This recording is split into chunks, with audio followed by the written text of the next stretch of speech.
Hello viewers, welcome back to my channel Home2Hotel Recipes. இன்னைக்கு நம்ம இந்த வீடியோல பருப்பை வச்சு ஒரு சூப்பரான குழம்பு ரெசிபி ஒன்று பார்க்க போறோங்க. இது வீட்டில் காய்கறி இல்லாத நேரங்களில் நமக்கு ரொம்ப யூஸ்ஃபுல்லாக இருக்கும். இது எப்படி செய்கிறதுன்னு பார்ப்போம் வாங்க. இதில் நான் அரை உலக்க அளவு கடலைப்பருப்பு எடுத்திருக்கேன். தலை வலிச்சிட்டு எடுத்திருக்கேன். இதை ஒரு பவுலில் போட்டுக்கிறேன். இது கூட ஒரு கைப்பிடி அளவு துவரம்பருப்பு, இதையும் இது கூட சேர்த்துக்கிறேன். இப்போ நம்ம இதில் தண்ணி ஊற்றிட்டு 2 மணி நேரம் பருப்பை ஊற விட போகிறோம். இது நல்லா மிக்ஸ் பண்ணிவிட்டு ஊற விட்டுருவோம். இன்னொரு பவுலில் 4 காஞ்ச மிளகாய், 1 டீஸ்பூன் அளவு சோம்பு, இதையும் நம்ம தண்ணி ஊற்றிட்டு 2 மணி நேரம் பருப்போடு சேர்த்து இந்த மாதிரி தனித்தனியாக ஊற வச்சுருங்க. இப்போ 2 மணி நேரம் ஆயிடுச்சு, நல்லா ஊறிடுச்சு ரெண்டும். இப்போ நம்ம மிக்ஸி ஜாரை முதல்ல எடுத்துட்டு இந்த மிளகாயும் சோம்பையும் தண்ணி வடிச்சிட்டு எடுத்து போட்டுக்க போகிறோம். தண்ணி இல்லாமல் தாங்க போடணும். இப்போ நான் எல்லாத்தையும் எடுத்து போட்டேன், சோம்பும் மிளகாயும். இதை மட்டும் தனியாக அரைச்சோம் அப்படின்னா அரைப்படாது. அதுக்காக சும்மா கொஞ்சமாக பருப்பை எடுத்து போட்டு இதை நல்லா நைஸாக அரைச்சிக்குவோம். இப்போ நல்லா அரைப்பட்டுருச்சு. இதை நான் வேறு பவுலில் மாற்றிக்கிறேன். அடுத்தது மீதியுள்ள பருப்பு எல்லாத்தையும் மிக்ஸி ஜாரில் போட்டு நல்லா கொரன்னு அரைச்சி எடுத்துக்க போகிறோம். நல்லா நைஸாக அரைக்கக்கூடாது. இந்த மாதிரி கொரன்னு அரைச்சோம் அப்படின்னா நல்லா உருண்டைகளுக்கு சாப்பிட்றதுக்கு நல்லா டேஸ்டியாக இருக்கும். இப்போ நான் இதை பவுலில் மாற்றிக்கிறேன். இப்போ நம்ம இது கூட நம்ம இந்த குழம்புக்கு 2 பெரிய வெங்காயம் இந்த மாதிரி சின்னதாக கட் பண்ணி வச்சுருக்கேன். இதில் கொஞ்சமாக எடுத்து போடுவோம்.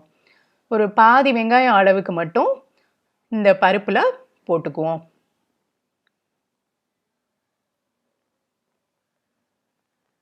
அடுத்தது கருவேப்பிலையும் குழம்புக்கு ஒரு 2 கொத்து அளவு எடுத்து வச்சுருக்கேன். இதுலேயும் கொஞ்சமாக எடுத்து இந்த பருப்பில் போட்டுக்குவோம்.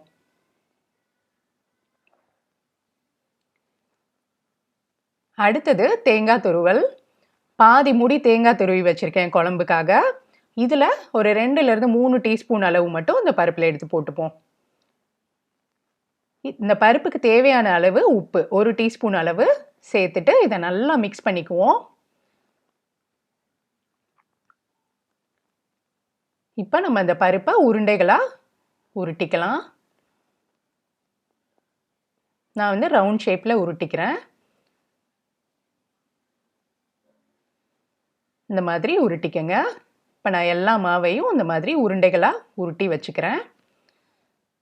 இப்போ நான் போட்ட அரை உலக்க அளவு பருப்புக்கு 10லேருந்து ஒரு 11 உருண்டைகள் வரும். பாருங்க, இப்போ இதில் 11 உருண்டைகள் வந்திருக்கு நமக்கு இந்த அளவுக்கு. இதை நம்ம வேக வைக்கணும். அதுக்காக இட்லி பாத்திரத்தில் தண்ணி நல்லா கொதிக்க வச்சுருக்கேன்.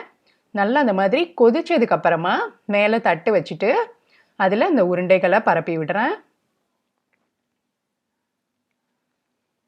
நல்லா இந்த மாதிரி இட்லி பாத்திரத்தில் தண்ணி கொதிச்சதுக்கு அப்புறம் இந்த மாதிரி உருண்டைகளை வச்சுட்டு ஆவியில் வச்சிங்க அப்படின்னா 5 நிமிஷத்தில் ஹை ஃப்ளேமில் பருப்பு உருண்டைகள் நல்லா வெந்துடும்.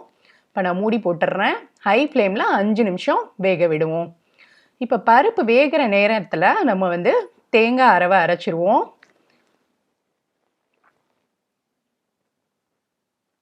நான் மிக்ஸி ஜாரில் நான் ஒரு மூடி தேங்காய் சொன்னேன்ல, தேங்காய் துருவல், இதை நான் மிக்ஸி ஜாரில் போட்டுக்கிறேன்.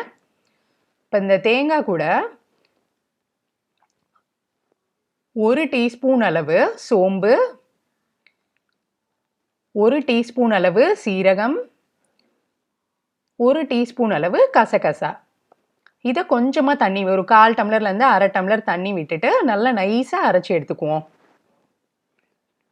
நல்லா இந்த மாதிரி நைஸாக அரைச்சி எடுத்து வச்சுக்கோங்க. அடுத்தது இட்லி பாத்திரத்தை திறந்து பார்க்கலாம். பருப்பு உருண்டைகள் நல்லா வெந்திருக்கு பாருங்க, நல்லா வெந்துருச்சு உருண்டைகள்.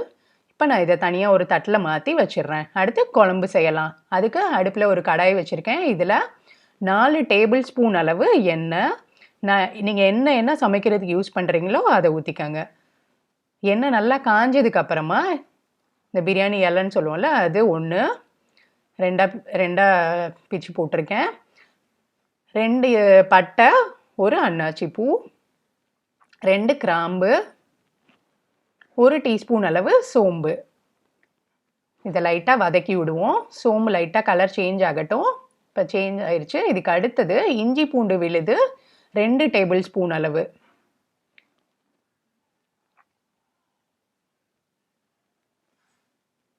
இப்போ இஞ்சி பூண்டு விழுது நல்லா பச்சை வாசனை போகிற வரைக்கும் வதக்குங்க.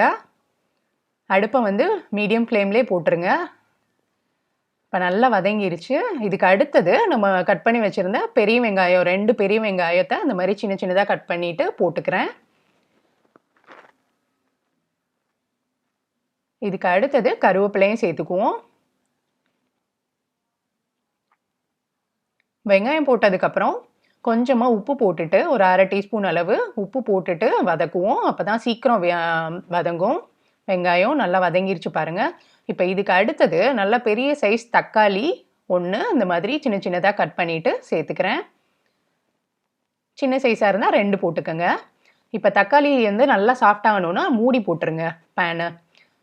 அப்போ தான் நல்லா சாஃப்டாகும். நல்லா சாஃப்டாகிருச்சு பாருங்கள். இப்போ இதுக்கு அடுத்தது 1 டீஸ்பூன் அளவு மஞ்சள் தூள், மிளகாய் தூள் 3 டீஸ்பூன் அளவு,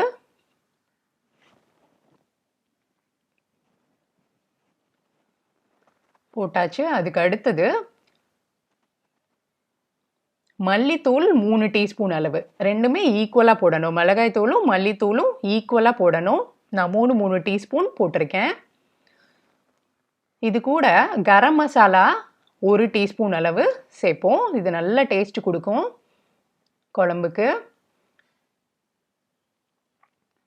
இதுவும் சேர்த்தாச்சு. இதை நல்லா மிக்ஸ் பண்ணி விடுவோம். இந்த மிளகாய் பொடி மல்லிப்பொடி இது எல்லாமே நல்லா பச்சை வாசனை போகிற வரைக்கும் வதக்கணும் எப்போவுமே. இப்போ நல்லா பச்சை வாசனை போயிருச்சு. இதுக்கு அடுத்தது நம்ம தண்ணி ஆட் பண்ணலாம். இதில் 4 டம்ளர் அளவு தண்ணி சேர்த்துக்குவோம். தண்ணி இந்த குழம்புக்கு அதிகமாக தான் தேவைப்படும். ஏன்னா பருப்பு உருண்டைகள் இழுத்துக்குவோம். அதனால இப்போ நான் தண்ணி சேர்த்ததுக்கப்புறமா அந்த குழம்புக்கு தேவையான அளவு உப்பு சேர்த்துட்டு ஒரு தடவை மிக்ஸ் பண்ணி விட்டுட்டு பேனை மூடி போட்டு ஒரு 10 நிமிஷம் விட்டுருவோம். நல்லா குழம்பு கொதிக்கட்டும். இப்போ நல்லா 10 நிமிஷம் ஆயிடுச்சு. நல்லா கொதிச்சிட்ருக்கு குழம்பு. இப்போ இதுக்கு அடுத்தது நம்ம அரைச்சி வச்சுருந்தோம்ல அந்த தேங்காய் அரவை, இதை ஆட் பண்ணிக்கலாம்.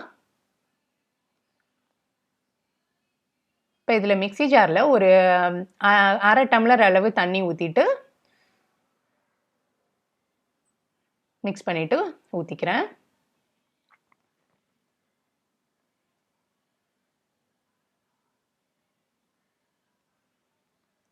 இப்போ இதை நல்லா மிக்ஸ் பண்ணி விடுவோம். மிக்ஸ் பண்ணிவிட்டு திரும்ப பேனை மூடி போட போகிறோம். மூடி போட்டுட்டு 5 நிமிஷம் மீடியம் ஃப்ளேமில், அடுத்தது லோ ஃப்ளேமில் 5 நிமிஷம் திரும்ப, அதாவது 10 நிமிஷம் திரும்ப மூடி போட்டு விட போகிறோம். இப்போ 10 நிமிஷம் ஆயிடுச்சு. நல்லா சிம்மில் வச்சனால தான் இந்த மாதிரி எண்ணெய் மேலே மிதந்து வரும் லைட்டாக. இப்போ இதுக்கு அடுத்தது நம்ம ரெடி பண்ணி வச்சுருந்த பருப்பு உருண்டைகளை ஆட் பண்ணிக்கலாம். வீட்டில் குழந்தைங்க இருந்தாங்க, காரம் சாப்பிட மாட்டாங்க அப்படின்னா இந்த வேக வச்ச உருண்டைகளையே அவங்களுக்கு கொடுக்கலாம், சாப்பிடுவாங்க நல்லா விரும்பி. நான் 2 உருண்டைகள் போடலை இதில், என் பொண்ணுக்காக எடுத்து வச்சுட்டேன்.